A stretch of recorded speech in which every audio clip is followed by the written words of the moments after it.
Olá, alunos! Vamos fazer uma breve revisão do que a gente viu semana passada para darmos continuidade ao nosso conteúdo dessa semana. Então, a gente começou a ver semana passada o conteúdo sobre dilatação térmica. Dilatação térmica. Então, o que é a dilatação térmica, gente? É um fenômeno que está relacionado com a variação de temperatura de um corpo. E o que é temperatura? Temperatura é a medida do grau de agitação das moléculas. Lembra que a gente viu isso lá na aula bem anteriormente nos conceitos básicos? Então, temperatura é a medida do grau de agitação das moléculas.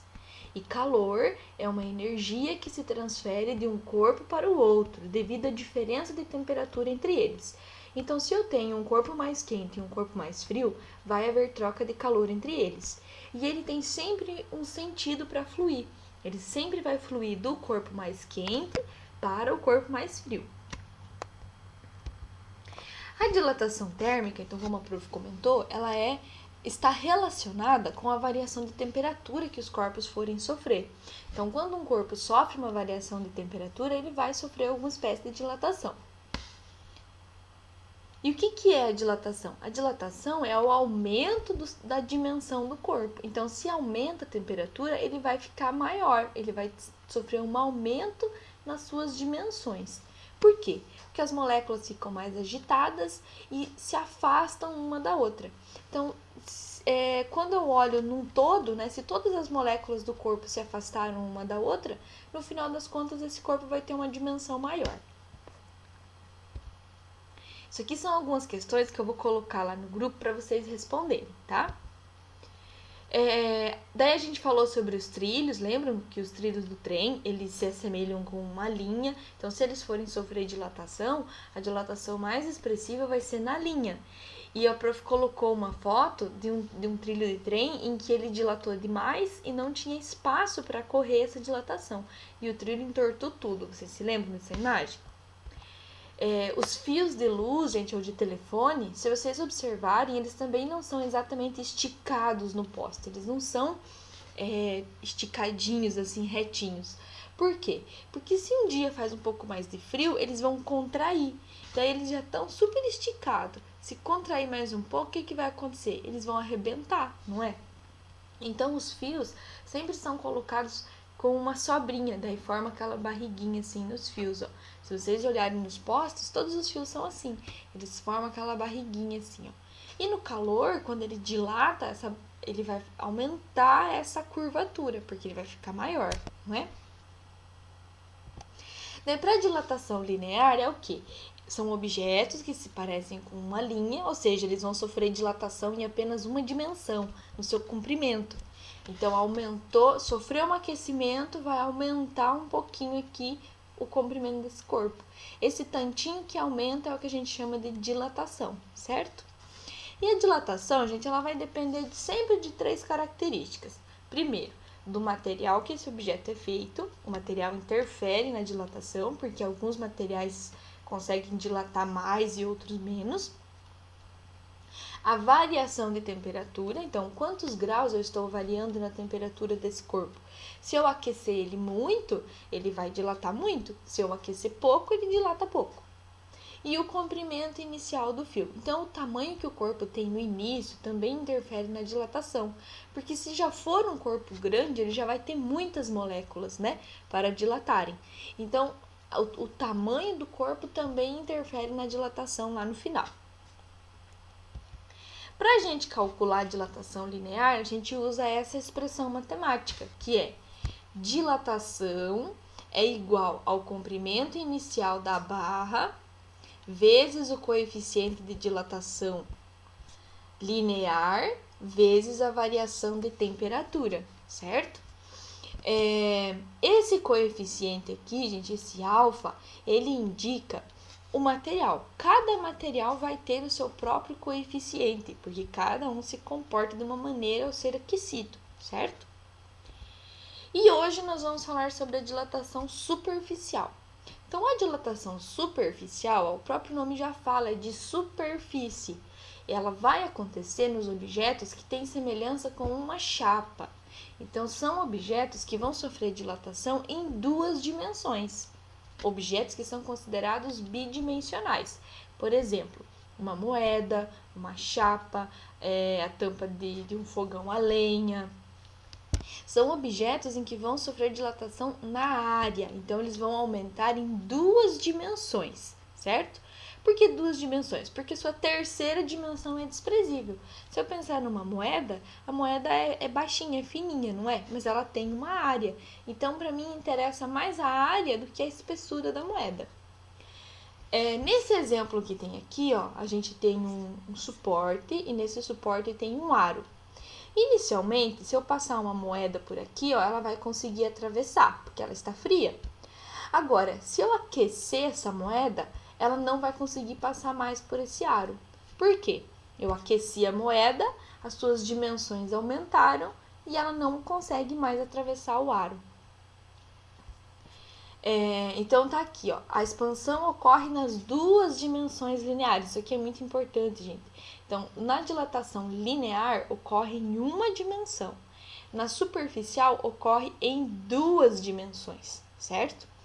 Ou seja, na área do corpo. Então, a dilatação vai ocorrer na área do corpo.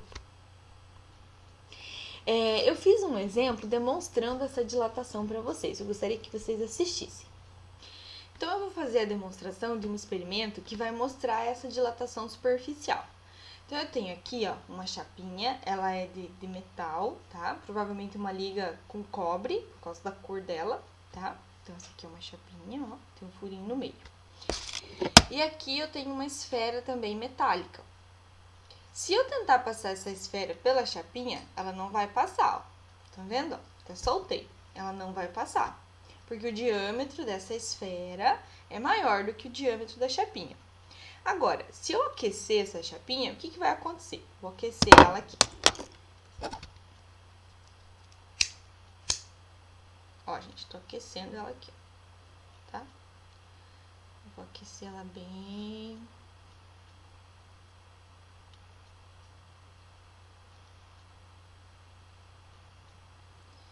Deixar ela bem aquecida.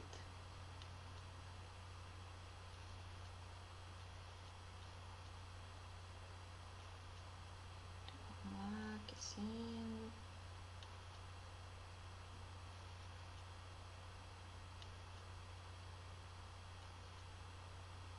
Vamos ver se já deu. Aí, ó, viu? Agora a esfera passa, ó, passou, ó, gente. Agora a esfera passa pela chapinha. O que aconteceu? Quando a gente aquece a chapinha, visivelmente parece que não aconteceu nada, né? A gente olha aqui pra ela, parece que não aconteceu nada. Mas esse aquecimento que eu causei, ó, ela tá bem quente agora, não dá nem pra encostar a mão. Esse aquecimento que eu causei, essa elevação de temperatura, fez com que ela dilatasse. E tem uma característica muito interessante dos sólidos que não dilatou apenas a parte que é de metal. Esse orifício aqui de dentro, ó, por mais que não tenha material aqui, ó, né, aqui não tem nada, né? Mas ele expande junto com a chapinha. Então toda a chapinha dilata e esse orifício que está aqui dentro também vai expandir. Por isso que a esfera consegue passar por ele agora, tá? Agora eu vou resfriá-la de novo. Eu vou colocá-la dentro de um copo que eu tenho aqui com gelo.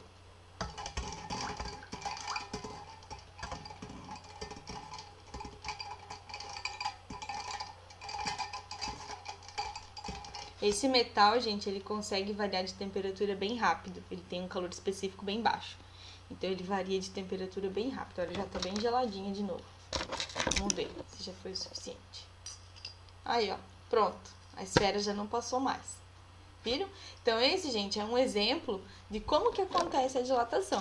Quando eu coloquei ela na água, ela contraiu. Então, ela voltou ao seu estado original. E se eu deixasse ela mais um pouco na água, ela ia contrair mais ainda. Ia ser mais difícil ainda da outra esfera passar aqui por dentro do orifício. Então, vai ter alguns exercícios que ele vai pedir para você calcular a variação desse diâmetro aqui, ó, do orifício, tá? E isso ocorre. Então, por mais que aqui não tenha material, ó, na hora que tudo isso aqui expandir, o orifício também vai expandir junto. E se tudo isso contrair, o orifício também vai contrair junto, tá? Muito bem, continuando. Então, para a gente calcular essa dilatação, a gente vai usar também uma expressão matemática, que é bem semelhante com a expressão que a gente estava usando anteriormente da dilatação linear.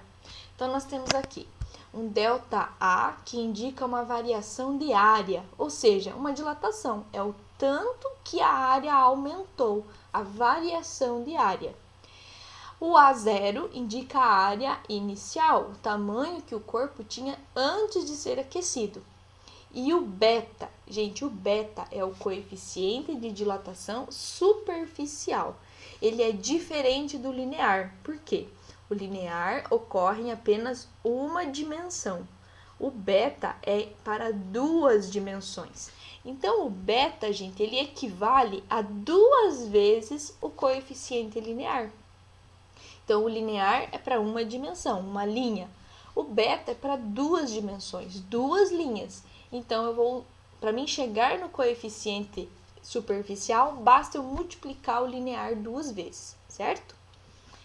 Por 2, perdão, 2 vezes não, multiplicar por 2. E o ΔT é a variação de temperatura. Quantos graus que variou a temperatura do corpo, certo? Então, a dilatação superficial ela é semelhante à linear. Ela depende também de 3 fatores. Primeiro, da variação de temperatura, ou seja, quantos graus que eu variei na temperatura do corpo. Segundo, da área inicial, então o tamanho que a chapa tinha antes de ser aquecida também interfere na dilatação.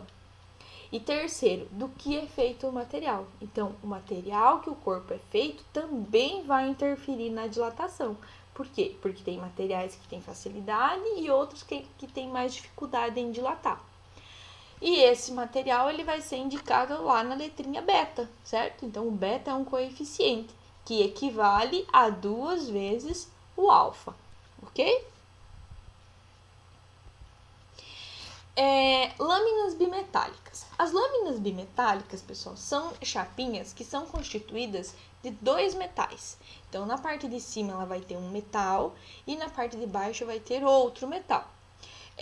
Como são materiais diferentes, a gente já sabe que eles não vão dilatar da mesma maneira. Então, ao serem aquecidos, um deles dilata mais e outro dilata menos. E a lâmina acaba sofrendo uma curvatura, porque um dos dois não vai conseguir acompanhar a dilatação. Então, um vai começar a dilatar e o outro não consegue acompanhar. E a lâmina vai ser repuxada para baixo ou para cima, certo? Como é que a gente faz para saber qual lado que vai dilatar mais? Então, gente, a gente observar a curvatura, aquela que fica por fora da curvatura é sempre o maior, né? Aquele que corre por fora da curva é o que vai percorrer uma distância maior, enquanto que o de dentro é uma parte mais curta.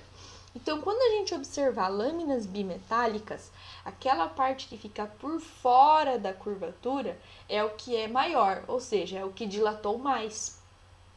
E o que ficar por dentro da lâmina é o que dilatou menos, certo? Essas lâminas, elas são utilizadas, por exemplo, em ferro de passar roupa. Você programa o ferro de passar roupa, elas vão começar a aquecer, certo? Vão aquecer, aquecer, aquecer. E quando chegar naquela temperatura que você programou, são metais que dilatam exatamente naquela temperatura, né? Que o fenômeno vai acontecer exatamente naquela temperatura. Então, conforme a laminazinha vai aquecendo junto com o ferro, ela vai dilatando, dilatando, dilatando e vai curvando. E vai curvando, curvando, curvando, até que ela levanta assim para cima. Quando ela levanta, ela tira o contato elétrico. Então, o ferro desliga. Daí, ele começa a resfriar de novo e a lâmina vai voltando ao normal. Vai voltando ao normal. Quando ela encosta, o contato elétrico volta e o ferro liga de novo. Daí, ele volta a aquecer. Quando chegou numa determinada temperatura, essa laminazinha levanta, esfria, ela volta e assim por diante. Ele vai ficar fazendo esse processo para manter o ferro sempre na mesma temperatura. Outros aparelhos elétricos que também que precisam controlar a temperatura, também tem lâminas bimetálicas para fazer esse tipo de controle, certo? Vamos resolver um exemplo. Então, nós temos aqui. Uma placa apresenta inicialmente uma área de 1 metro quadrado a 0 graus Celsius. Ao ser aquecida até 50 graus Celsius, sua área aumenta 0,8 centímetros quadrados. Determine o coeficiente de dilatação superficial e o coeficiente linear do material que constitui a placa. Muito bem, então extraindo as informações que a gente conhece. Eu sei a área inicial, então ó, a placa apresenta inicialmente uma área de 1 metro quadrado. Eu sei a variação de temperatura, porque ela estava a 0 grau, foi até 50. Então, de 0 para 50, aumenta 50 graus. E também sei a dilatação. Ó. Sua área aumenta 0,8 centímetros quadrados. Então, 0,8 é a dilatação. Ocorre que aí tem uma convergência de unidades. A área inicial está em metro quadrado e a dilatação está em centímetro quadrado. A gente tem que converter, tem que deixar tudo na mesma unidade de medida, tá? Eu optei por converter a parte da dilatação, mas você pode converter o metro quadrado também, não tem problema, isso é indiferente, tá, gente? Então, vamos lá. Convertemos a dilatação para ficar tudo na mesma unidade de medida. Essas proporções de conversão eu vou postar no Teams para vocês terem acesso e fazer as conversões mais rápido, tá, gente? Então, 0,8 centímetros quadrados eu divido por 10.000 e vou chegar em 0,00008 metros quadrados. Ah, prof, mas não é dividido por 100? Não tem 100 centímetros em 1 metro? Sim, só que aqui nós estamos falando de metro ao quadrado e de centímetro ao quadrado. Então, é 100 ao quadrado, que vai dar os 10.000, tá? Agora, a gente vai aplicar os valores na expressão. Então, vamos lá. A variação de área é a dilatação. A dilatação é o 0,8 que nós convertemos para metro ao quadrado. Então, vamos aplicar ali. A área inicial é 1 metro quadrado. O beta é o que eu estou procurando, ó. Determine o coeficiente de dilatação superficial. Então, o beta é o que eu preciso. E o ΔT, a variação de temperatura, é 50. Multiplicando aqui, 1 vezes 50, vai dar 50. O 50 que está multiplicando, eu vou passar para o outro lado, dividindo. Isso vai dar um valor de 0,0000016. Para o número ficar mais apresentável, a gente coloca em notação científica. Então, eu vou chegar no número de 1,6 vezes 10 na menos 6 graus Celsius na menos 1. Então, esse é o meu coeficiente de dilatação superficial. O exercício também quer o linear. Então, vocês se lembram anteriormente que a prof falou que o superficial é 2 vezes o linear? Então, se eu fizer 2 vezes o linear, eu chego em 1,6. Então, para mim achar o linear, o que eu vou fazer? Eu vou dividir esse valor por 2. Então, 1,6 dividido por 2 dá 0,8. Para melhorar o número, vamos pular mais uma casinha aqui. Então, vai ficar 8 e vamos acrescentar mais um no expoente. Então, 0,8 vira 8 e o menos 6 vira menos 7. Então, tá pronto, está resolvido o exercício. Eu gostaria que vocês fizessem os exercícios que eu propus, também assistissem as videoaulas sugeridas e qualquer coisa entre em contato pelo Teams ou pelo WhatsApp para a gente esclarecer as dúvidas, ok? Um abraço!